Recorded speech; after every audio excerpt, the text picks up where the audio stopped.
के पाठक के इन फैसलों से क्या बिहार के शिक्षा व्यवस्था में आएगा सुधार। नमस्कार, मैं दिव्या, स्वागत है आपका आज के इस वीडियो में। शिक्षा विभाग और बिहार में प्रशासनिक कार्यों में के पाठक एक बड़ा नाम है, जिसने अपनी प्रसिद्धि कई बड़े फैसले और सख्त रवैये से पाई है। इन दिनों सरकारी शिक्षा व्यवस्था में सुधार को लेकर के पाठक खूब चर्चा में बने हुए हैं। जहां एक तरफ सरकारी स्कूल में पढ़ने वाले बच्चों के अभिभावक के पाठक के इस सख्त रवैये से काफी खुश हैं, तो वहीं दूसरी तरफ शिक्षकों में इसे लेकर नाराजगी भी देखी गई, क्योंकि के पाठक बिहार की शिक्षा व्यवस्था में सुधार के लिए सरकारी शिक्षकों को मैनेजमेंट का पाठ पढ़ाने में लगे हैं। के पाठक सरकारी स्कूलों की व्यवस्था में सुधार के साथ साथ शिक्षकों और बच्चों के समय पर आने को लेकर भी सख्त नजर आते हैं। सरकारी स्कूलों में इतनी खौफ रहती है कि कब के पाठक और उनकी टीम निरीक्षण के लिए पहुंच जाए, इसे लेकर स्कूल मैनेजमेंट में खौफ बना रहता है, क्योंकि अभी तक के पाठक जब भी किसी स्कूल में पहुंचे हैं और उन्होंने शिक्षकों को बिना किसी सूचना के अनुपस्थित पाया है, तो उन्हें तुरंत निलंबित किया गया है या अन्य किसी लापरवाही पर सो कॉल जारी किया गया है। चलिए अब हम के पाठक के उस बड़े फैसले के बारे में जानेंगे, जो बिहार के शिक्षा में एक बड़ा बदलाव लाने में मदद कर सकता है। तो इसमें हम सबसे पहले बात करते हैं छुट्टियों पर रोक लगाने के बारे में। दरअसल सरकारी स्कूलों में शिक्षकों को अब छुट्टी देने में के पाठक द्वारा बड़ी कटौती की गई है। पहले शिक्षकों को तो त्योहारों के अवसर पर कुल 23 छुट्टियां दी जाती थी, लेकिन इन छुट्टियों को कम करके 11 कर दिया गया है।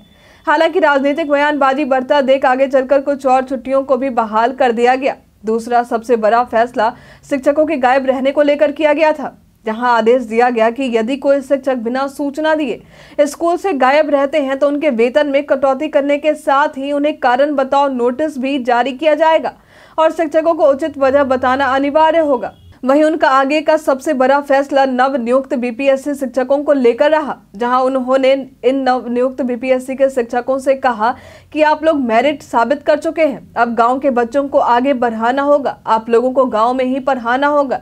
जिन्हें गांव में पढ़ाना पसंद नहीं, उनके लिए यह नौकरी नहीं है। इससे उन्होंने साफ कर दिया कि जिन्हें शिक्षक की नौकरी चाहिए तो ग्रामीण स्कूलों में पदस्थापना की सेवा शर्त को पूरा करना ही होगा। साथ ही शिक्षकों के तबादले और प्रतिनियुक्ति पर भी रोक लगाई गई है। माध्यमिक शिक्षा निदेशक कन्हैया प्रसाद श्रीवास्तव से मिली जानकारी के अनुसार आरडीडीई और डीईओ कार्यालय से बड़ी संख्या में शिक्षक का ट्रांसफर और प्रतिनियुक्ति की जाती है, जिसके चलते स्कूलों में पठन पाठन और कार्यालय कार्य बुरी तरह से प्रभावित होते हैं। अब बात करते हैं कमजोर बच्चों के लिए शुरू किए गए मिशन दक्ष के बारे में। इस अभियान के तहत 50,000 बच्चों को 10,000 शिक्षक पढ़ाने के लिए गोद लेंगे। इसमें 10वीं और 12वीं के शिक्षक भी उनकी मदद करेंगे। ये शिक्षक अपने समय के हिसाब से स्कूल की पढ़ाई के बाद इन बच्चों पर अपना समय देंगे, ताकि इन कमजोर बच्चों को तेज तरार बच्चों की श्रेणी में लाया जा सके। अब बात करते हैं विकास कोष में जमा राशि को खर्च करने के मिले आदेश के बारे में। विकास कोष में जमा राशि को लेकर के पाठक द्वारा आदेश देते हुए कहा गया कि विद्यालयों में छात्र कोष और विकास कोष में जमा 1200 करोड़ राशि खर्च नहीं हुए हैं। यह अंतिम मोहलत है, क्योंकि शिक्षा विभाग पहले भी संबंधित राशि को खर्च करने का निर्देश दे चुका है। यदि विद्यालयों द्वारा ये राशि खर्च नहीं किए जाते हैं तो इन्हें वापस ले लिया जाएगा। इसके अलावा के पाठक ने साफ सफाई को लेकर भी खास ध्यान दिया है, जिसके तहत शौचालय में गंदगी और विद्यालय में कुव्यवस्था बिल्कुल भी बर्दाश्त नहीं की जाएगी। शिक्षकों और स्कूल प्रबंधनों को दुरुस्त करने के साथ ही के पाठक ने बच्चों की लापरवाही पर भी ध्यान दिया है, जिसके तहत 75% की उपस्थिति को अनिवार्य बच्चों के लिए कर दिया गया है, क्योंकि कई बच्चे ऐसे भी थे जो स्कूल के समय में कोचिंग में रहते थे, लेकिन 75% अनुपस्थिति अनिवार्य कर देने से स्कूलों में अचानक से बच्चों की संख्या में वृद्धि देखी गई। साथ ही यदि कोई बच्चे लगातार 15 दिन से अनुपस्थित रह रहे थे, उनके नाम काटने के आदेश भी दिए गए। इस आदेश के तहत स्कूल से गायब रहने वाले 20 लाख से भी अधिक बच्चों का नाम काट कर स्कूल से हटा दिया गया। उसके बाद स्कूल को लेकर लापरवाही बरतने वाले बच्चे अपने फॉर्म में आए।